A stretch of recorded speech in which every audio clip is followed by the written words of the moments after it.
Imagine someone telling you, "I just bought coffee with money that doesn't exist in physical form, isn't controlled by any bank, and yet is worth thousands of dollars per unit." That's Bitcoin, the first and most famous cryptocurrency in the world. It's not a shiny gold coin you can hold, despite the images you might see online. In fact, it exists purely in digital form. There's no vault stacked with Bitcoins, no central office printing them, and no government guaranteeing their value. Instead, it's all code, math, and a network of computers agreeing on who owns what. But here's the kicker: it works. People buy it, sell it, trade it, and even use it to make purchases. So, how did this intangible internet money go from an idea to something that's part of global finance? Let's break it all down, right here, on History of Simple Things.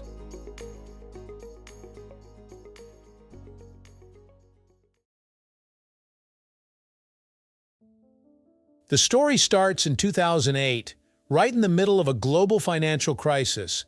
Out of nowhere, someone, or possibly a group, using the pseudonym Satoshi Nakamoto, posted a 9-page document online. This white paper was titled Bitcoin, a peer-to-peer electronic cash system.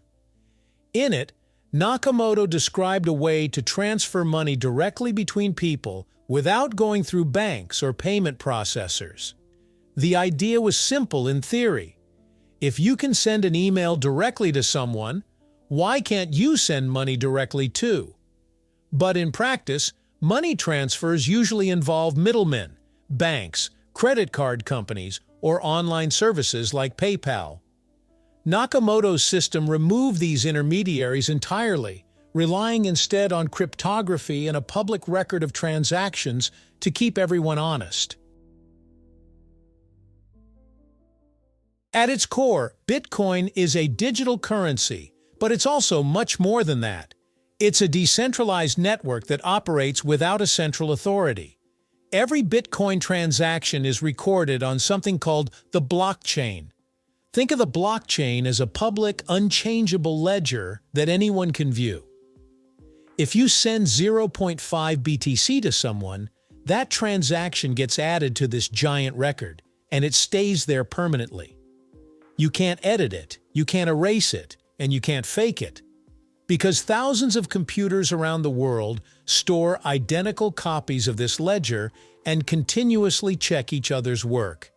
This is what makes Bitcoin so trustworthy without requiring trust in a single person or institution. It's like a neighborhood watch, but instead of watching houses, everyone's watching the money. Let's say you want to send some Bitcoin to a friend. First, you need a Bitcoin wallet, which is basically a digital app that stores your Bitcoin's keys.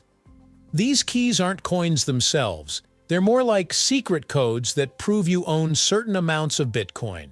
When you send Bitcoin, your wallet creates a transaction message that includes who you're sending it to, how much you're sending, and your digital signature.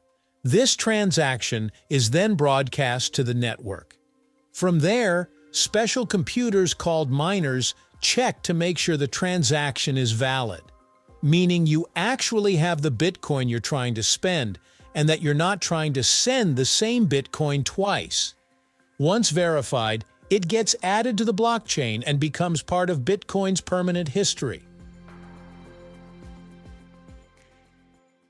Mining might sound like something involving shovels and helmets, but in Bitcoin, mining is all about solving complex math puzzles. Miners use powerful computers to compete in solving these puzzles, and the winner gets to add a new block of transactions to the blockchain. As a reward for their work, the miner receives newly created Bitcoin along with transaction fees. This process is how new Bitcoin enters circulation, and it's also what keeps the network secure. The puzzles are deliberately difficult, ensuring that adding new blocks requires effort and resources. This is what makes tampering with the blockchain virtually impossible.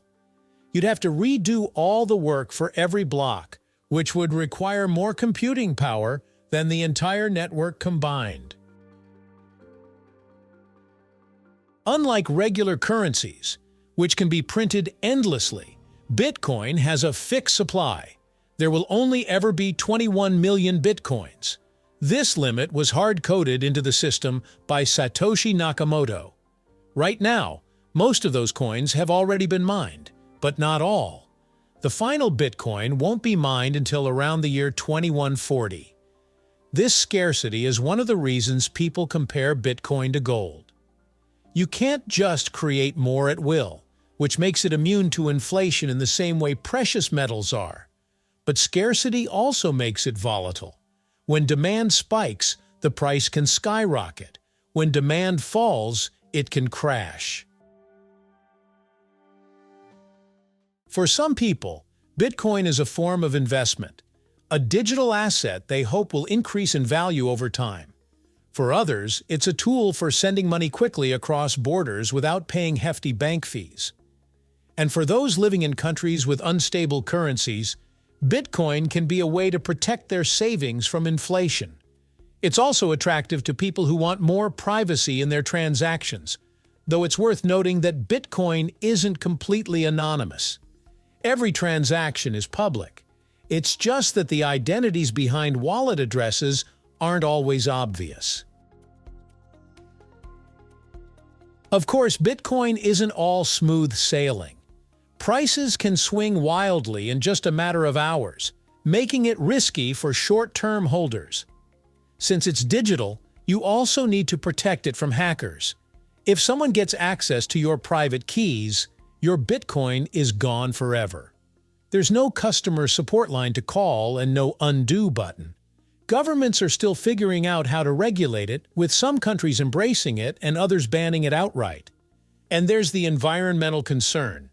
Bitcoin mining consumes a huge amount of electricity, leading to debates about its sustainability. Since its first block was mined in 2009, Bitcoin has gone from being a niche experiment for tech enthusiasts to a household name. Major companies have started accepting it as payment. Investment firms are creating Bitcoin-based financial products, and entire industries are springing up around cryptocurrency. Even so, it's still in a strange position, both a revolutionary technology and a work in progress. For some, it's the future of money. For others, it's just a speculative bubble waiting to burst. What's undeniable is that Bitcoin has forced the world to rethink what money can be and who should control it. Whether you see Bitcoin as a groundbreaking invention or a risky gamble, its influence is impossible to ignore. It has shown that money doesn't have to be physical. Banks aren't the only institutions that can keep transactions secure, and trust can be built into code. From a mysterious white paper in 2008 to a trillion-dollar market, Bitcoin has sparked debates, inspired innovation, and even created entirely new industries. And as it continues to evolve, one thing's for sure, it's no longer just an internet experiment. It's a permanent part of the conversation about the future of money. Thank you for watching. If you have suggestions for our next video, feel free to share them in the comments below. We'll be sure to give you an acknowledgement for your contribution. Thank you for joining us on this journey through the history of simple things. Don't forget to like, subscribe, and stay tuned for more stories woven through the smallest details.